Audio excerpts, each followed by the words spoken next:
The air in the Quartermain mansion was thick with tension. A heavy, suffocating blanket draped over what was supposed to be a joyous occasion. Candlelight flickered against the mahogany walls of the parlor, casting long, dancing shadows that seemed to mimic the unease rippling through the small gathering of guests. To the casual observer, the wedding of Willow Tate and Drew Kane appeared intimate and warm, a testament to resilience. But beneath the veneer of soft violin music and the scent of white roses lay the cold, hard reality of their union. It was a fortress built on sand, constructed hastily to withstand the tidal wave of legal battles threatening to pull Willow under. Willow stood at the makeshift altar, her hands trembling slightly as they clutched a bouquet of winter lilies. She looked ethereal in a gown of simple cream silk, but her eyes betrayed a storm of conflict. Every glance she cast toward the back of the room, where the shadow of her legal looming indictment seemed to linger, was a silent plea for reassurance. Drew, standing opposite her, looked every bit the confident politician and protector he projected himself to be. His jaw was set, his shoulders squared, radiating a defiant strength that whispered he could fix this, that he could fix her. Yet, the memory of their previous failed attempt to marry hung between them like a specter, a silent reminder that their foundation was already cracked.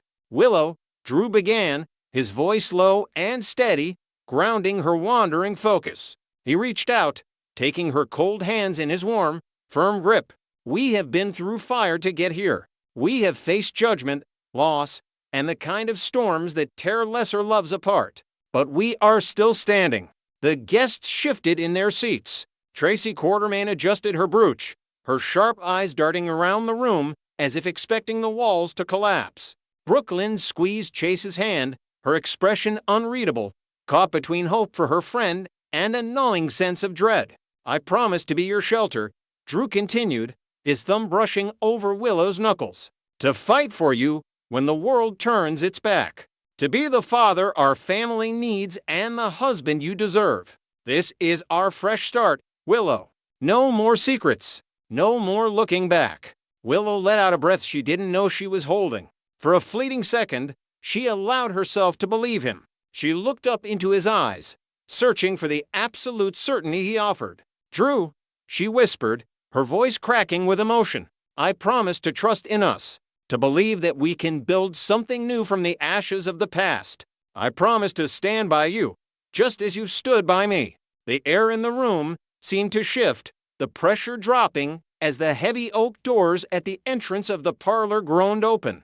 The sound was not a gentle arrival.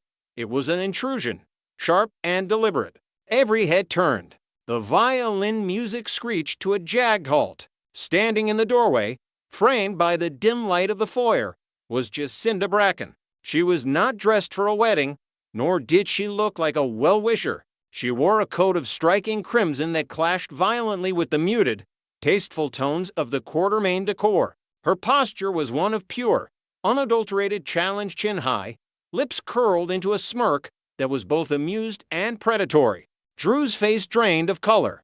The confident, protective facade he had worn only moments ago shattered instantly, replaced by a look of visceral horror. He didn't just see an intruder, he saw a ghost. Jacinda was the embodiment of a chapter he had desperately tried to incinerate. The shame, the manipulation, the chaotic nights he had sworn were behind him. Her presence here, now, was a violation of the sanctuary he was trying to build for Willow. Jacinda, Drew choked out, the name tasting like ash in his mouth. What are you doing here? Willow froze, her eyes darting between Drew's terrified expression and the woman who had just sucked the oxygen out of the room. She felt a cold knot tighten in her stomach. This wasn't just a random interruption. The recognition in Drew's eyes was too deep, too personal. Jacinda stepped further into the room, the click of her heels on the hardwood floor echoing like gunshots in the silence. Oh, don't look so happy to see me, Drew, she drawled, her voice dripping with false sweetness. She scanned the room, her gaze lingering mockingly on the stunned guests before landing back on the groom.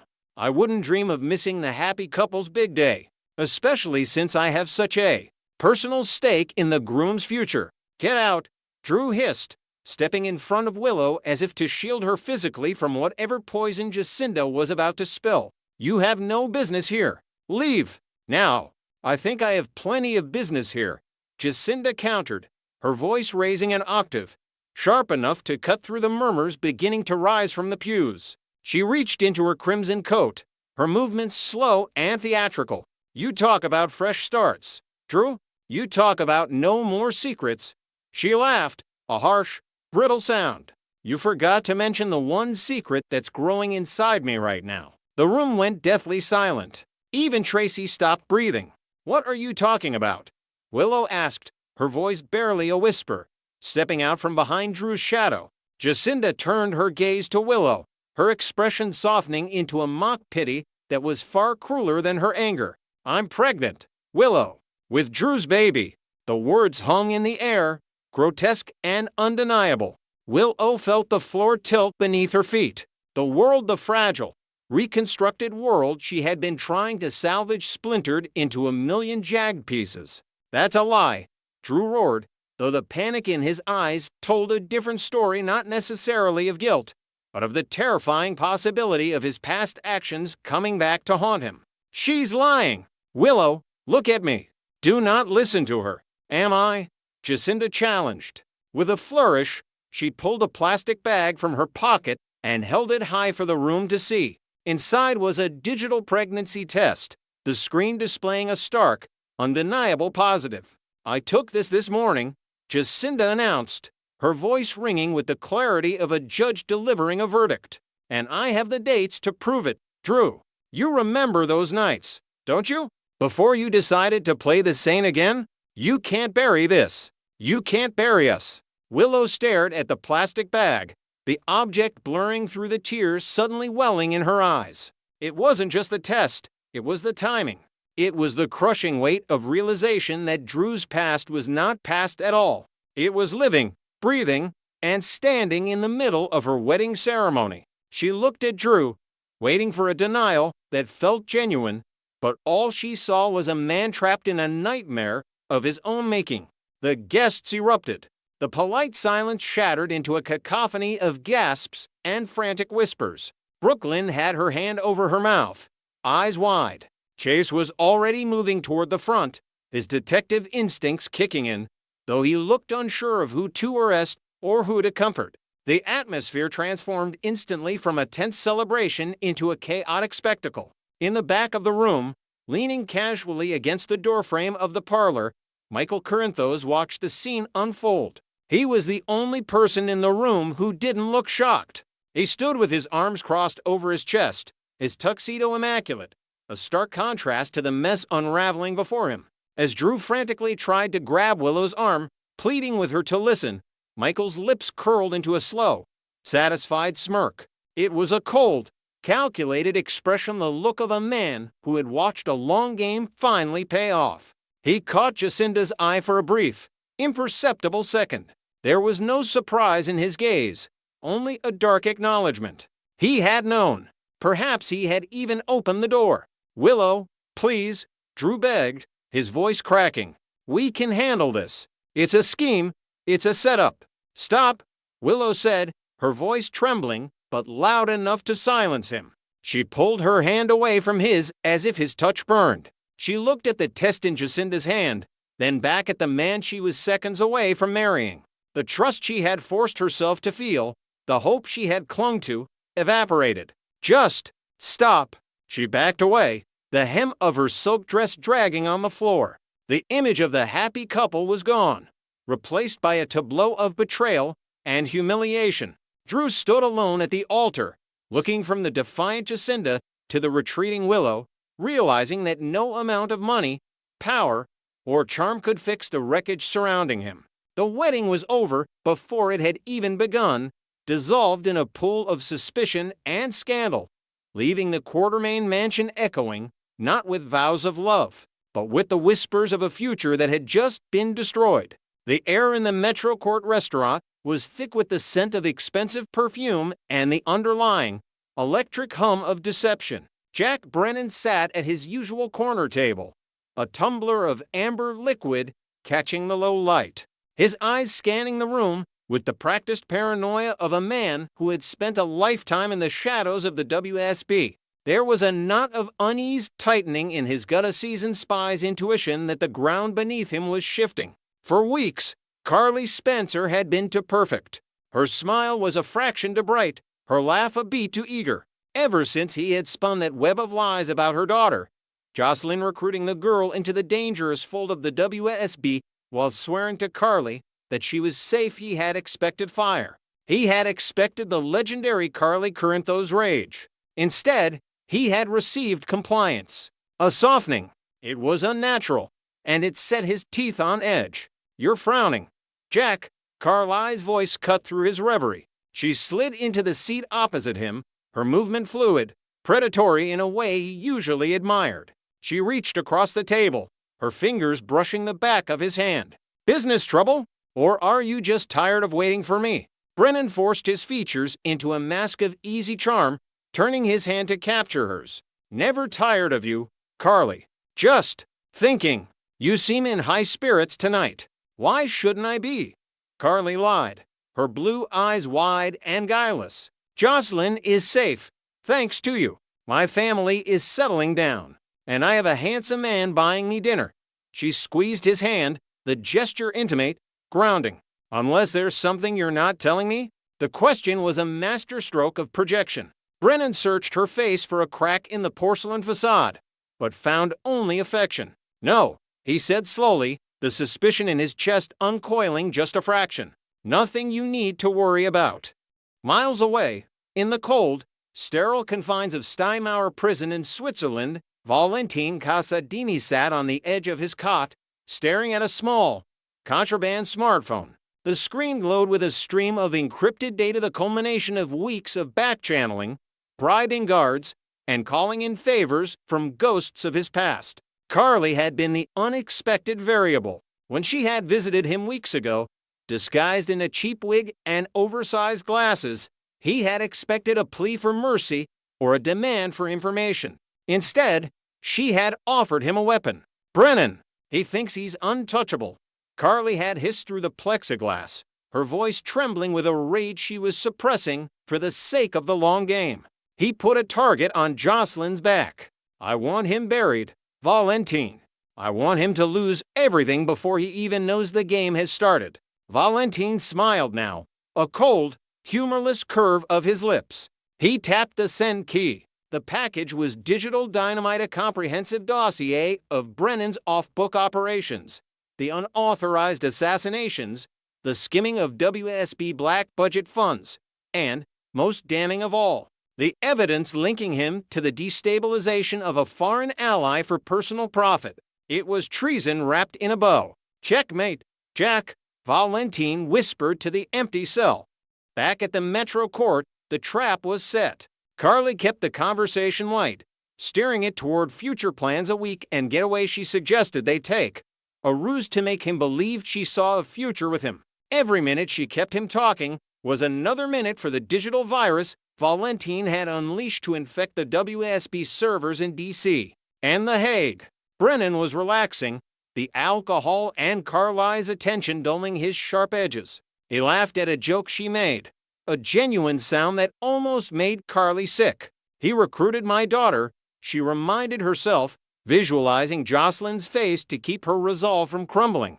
"He looked me in the eye and lied while he turned her into a soldier. You know," Brennan said, swirling his drink, "I was worried about us. For a moment, I thought you knew." He trailed off, catching himself. Carly froze, then tilted her head. "Knew what, Jack?" "That I'm not an easy man to love." He recovered smoothly, though the slip was telling. "But you have a way of making the difficult seem possible." "I'm full of surprises," Carly said, her voice dropping to a husky whisper. She checked her watch, a subtle glance. The timeline Valentine had given her was precise. "Actually, I have a surprise for you right now."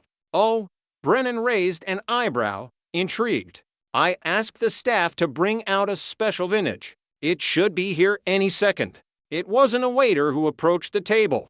The heavy double doors of the restaurant swung open with a violence that silenced the room. 6 federal agents, windbreakers emblazoned with the WSB crest, marched in, their faces grim. Flanking them was Anna Devane, her expression a mixture of grim satisfaction and professional steel. Brennan's glass halted halfway to his mouth. He looked at the agents, then at Anna, and finally, slowly, back to Carly. The change in her was instantaneous.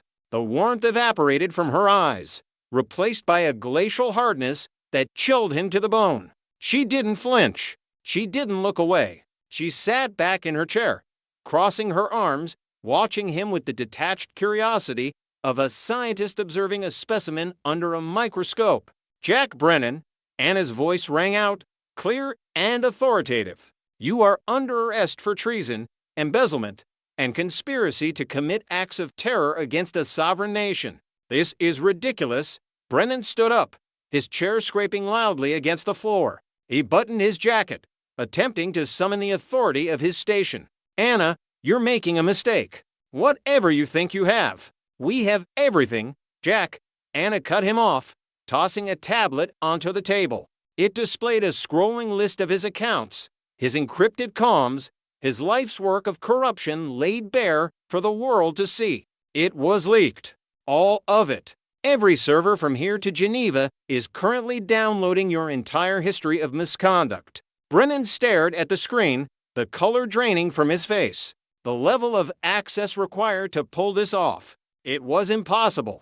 Unless. He turned to Carly. She was still sitting there, calm, composed, a small, triumphant smile playing on her lips. You, Brennan whispered, the realization hitting him like a physical blow.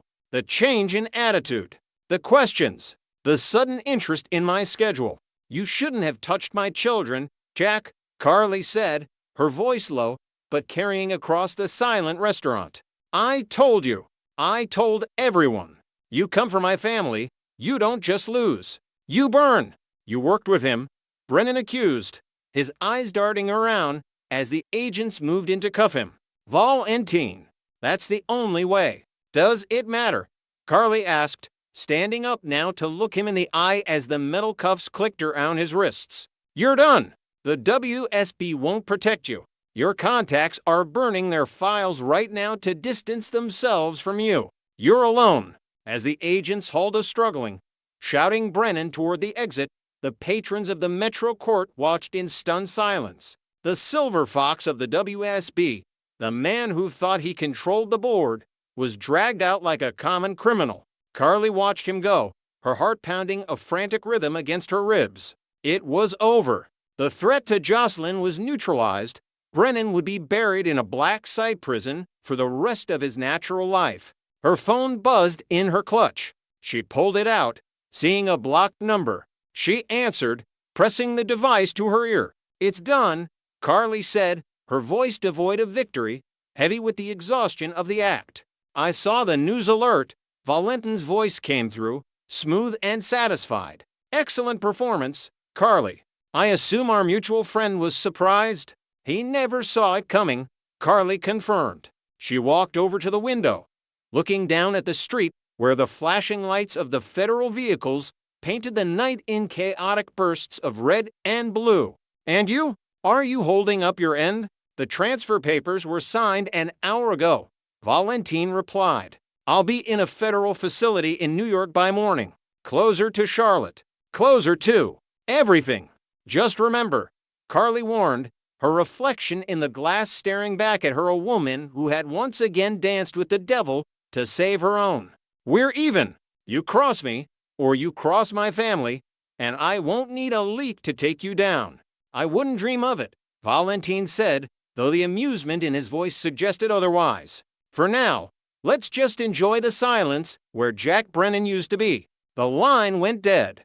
Carly lowered the phone, watching the convoy of SUVs speed away into the Port Charles night. She had one. She had protected Jocelyn.